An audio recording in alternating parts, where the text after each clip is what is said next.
નમસ્કાર મિત્રો, સૌરાષ્ટ્રમાં બનેલી 45 વર્ષ પહેલાંની સત્ય ઘટના છે. તો મિત્રો, આપ સમક્ષ લાવી રહ્યો છું. થોડો સમય કાઢીને અંત સુધી જરૂરથી સાંભળજો. આ સત્ય ઘટના આપણા હૃદયને સ્પર્શી જશે. સૌરાષ્ટ્રમાં એક સાવ નાનકડા ગામમાં ગરીબ પરિવારમાં સંવંત ચાલી રહ્યો હતો. માં, મને 8 આના આપને. માં, આવું શું કરે છે? મને 8 આના આપને. લાચાર માં બિચારી શું કરે અને ક્યાંથી લાવે? ગરીબ મા પાસે 8 આના અણસમજુ બાળકને કોણ સમજાવે કે ઘરમાં તો કાણું પૈસા પણ નથી, ત્યાં 8 આના ક્યાંથી કાઢવા? અને આ ગરીબ પરિવાર માટે એક આખો રૂપિયો એટલે સોનાના બિસ્કિટ બરોબર કહેવાય. અને 8 આના એટલે ચાંદીનો પાટ અને લોટને મસળીને મજબૂત માતાની આંખોમાંથી 2 આંસુ ખર્યા અને લોટ સાથે ભળી ગયા. સારું થયું કે રોટલો જરાક નમકીન થઈ ગયો અને શાકનો તો સવાલ જ ક્યાં હતો. ખખડી ગયેલું ખોરડું હતું અને ફસાઈ ગયેલું પતિ પત્ની હતા. પતિનું નામ દયાશંકર અને પત્નીનું નામ લાભુબેન. સંતાનમાં 2 દીકરાઓ હતા, મોટો નગીન અને નાનો રમણ. કંપાસ બોક્સની લક્ઝરિયસ ડિમાન્ડ કરનાર દીકરો. તેણે રમણ 5મા ધોરણમાં ભણતો હતો.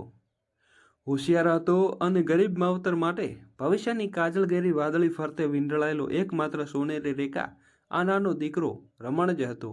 મોટો નગીન જન્મથી ખૂબ બધિર અને શરીરે મજબૂત અને ખડતલ હતો, પણ બોલવાની અને સાંભળવાની શૂન્ય. બેટા, એક દિવસ પૂરતો ખમી જા, કાલ સુધી જોગવાઈ કરું છું. માએ આંખની કીકી જેવો દીકરાને વાયદો આપીને તે વખતે ચૂપ કરી દીધું. પણ અંદર ખાને તો એ પણ જાણતી હતી કે આખા ગામમાં એક પણ માણસ 8 આના જેવી મારબત રકમ ઉછીની આપવાનું નથી. આમ છતાં લાભુબેને રાત્રે પતિ દયાશંકરને સમક્ષ આ વાત મૂકી.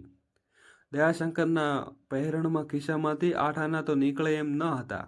એમણે છાતીમાંથી નિરાશ મૂક્યો અને અટાણે આજુબાજુના 8 ગામ ખોદી પડું છું ત્યારે 4 આણા પેટ ભરાય એટલો લોટ માંડ મળે છે. પણ 3 વર્ષના ઉપરા છાપરી દુકાળે ખેડૂતોને ખાલી ખમ કરી મેલ્યા છે. ત્યાં 8 આના કોની પાસે લાવવા?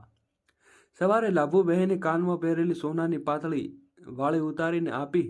લ્યો નારણજી, વાડિયાની દુકાનની ગીરવી મેલીને જે રકમ આવે છે એમાંથી આપણે રમણ હાટું કંપાસ મેલી લાવો. અને ના ગીરવે મેલે તો પછી છોડાવશે કોણ? વેચતા તો આવજો. રમણિયાને તો ઉઠતાની સાથે જ કંપાસ પેશી મળી ગઈ છે. એની માના અડવાણા કાન જોયા હશે કે નહીં એ કામ પણ જાણે. રામ, રમણ ભણતો ગયો ને પ્રથમ નંબરે પાસ થતો રહ્યો. મોટો નગીન ચૂપચાપ જોયા કરતો. ક્યારેક માં રડતી હોય ત્યારે તે હાથનો ઇશારો કરીને પૂછતો, શું, કેમ રડે છે અને ક્યારે?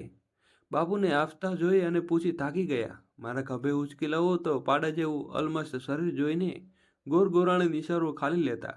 ભગવાને આવું શરીર દીધું છે, આટલું બળ આપ્યું છે, પણ એક વાંચા ના આપી. સાંભળી ન શકે એટલું તો સમજ્યા, પણ એટલું બોલી પણ નથી શકતો. અને જો સાંભળી બોલી શકતો હોત તો ગોરી બનીને પડખે ઊભો રહ્યો હોત. બોર્ડની પરીક્ષા માટે ભાવનગર જવાનું થયું. નાણાંની સમસ્યા સામે આવી. કંઈ 5મા ધોરણની કંપાસ પેટી લાવવા જેવી નાની સમસ્યા ન હતી. ભાવનગરમાં 4-5 દી રહેવાનું, જમવાનું અને જવાનું બસ ભાડું અને 5-10 રૂપિયા.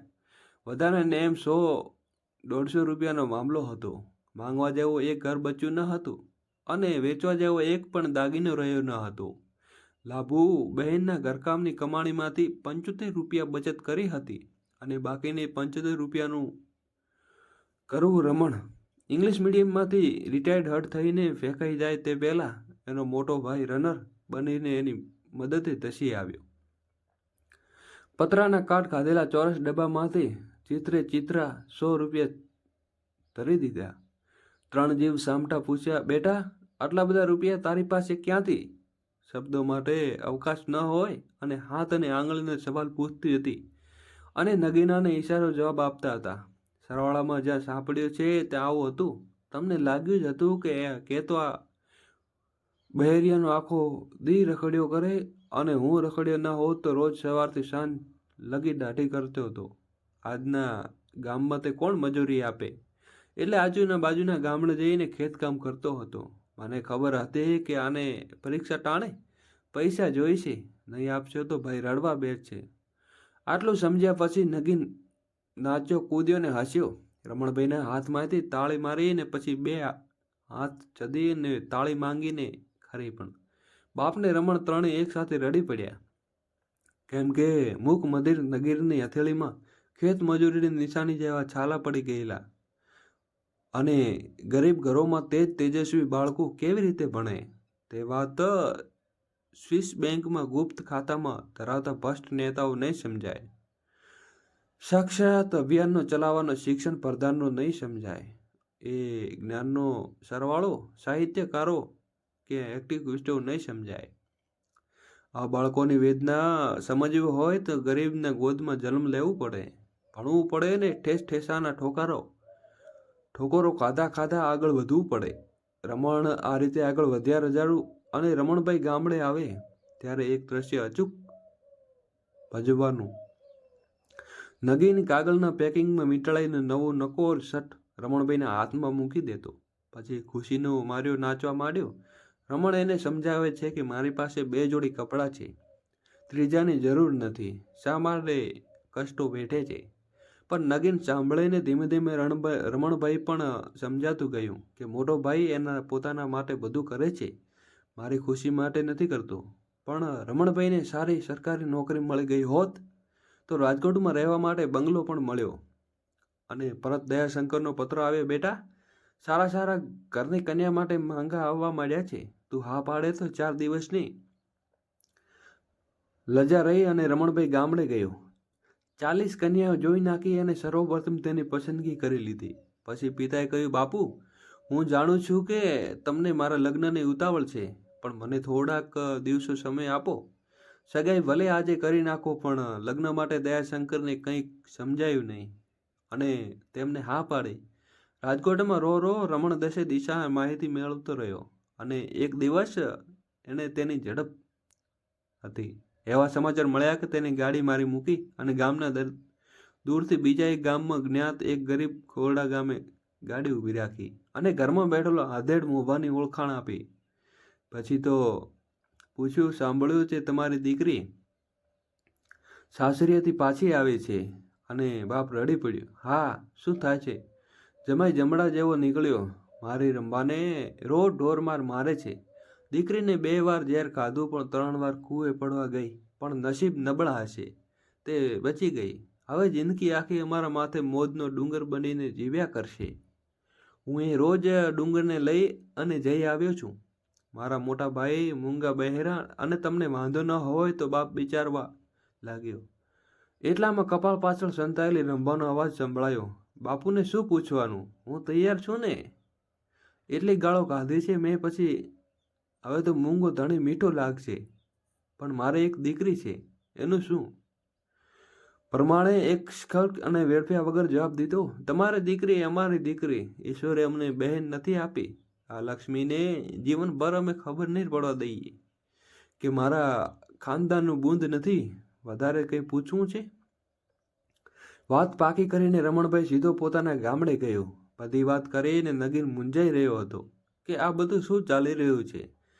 રમણે ઈશારો કરીને સમજાયું કે પોતાના માથા ઉપર હાથ લઈ જઈને વાળનો ચોટલો ગૂંથવાનો સંકેત કર્યો અને નાકને ચૂની દર્શાવતી 2 પગમાં કાલ્પનિક પહેર્યા અને ચમત્કાર થયો. નગીન ખરેખર સમજ્યો કે વાત કોઈ બાય માણસને ચાલી રહી છે, પણ પછી એ વધારે મૂંઝાઈ પૂછ્યું, કોના માટે? અને ઈશારો પછી રમણે સંકેત કર્યો, તારા માટે. ઘરમાં આનંદનો દરિયો ઉમટ્યો. રમણભાઈ આનંદથી પાગલ બની અને કૂદી રહ્યો હતો, નાચી રહ્યો હતો. મોટાભાઈ પાસેથી તાળી ઉઘરાવી અને નગીન રડી પડ્યો. દાયકોની એની હથેળીમાં પડેલા છાલાના નિશાનો નાનો ભાઈ ક્યારેક તો રૂજવશે એવી એની શ્રદ્ધા હતી, પણ આ રીતે પીળા રંગની પીઠીથી ભરી દેશે એવી તો એને કલ્પના પણ ન કરી હતી. મિત્રો, જે પણ લોકો આપણી આ ચેનલને અને એપિસોડને નિહાળી રહ્યા છો તો તેને હૃદયપૂર્વક ખૂબ ખૂબ આભાર. અને સાથે સાથે મિત્રો, જે લોકો આપણી ચેનલ ઉપર અને એપિસોડ ઉપર કોમેન્ટ કરતા હશે તેઓનું નામ અને એકવાર ઉલ્લેખ કરવા બદલ માંગીએ છીએ. જે લોકો હંમેશા દરેક એપિસોડમાં પોતાનું મંતવ્ય જણાવી રહ્યા છે. તો મિત્રો, આજની કહાની તમને કેવી લાગી છે એ પણ અમને જરૂરથી જણાવજો. કારણ કે અમે નવી સ્ટોરીઓ લાવતા રહીશું.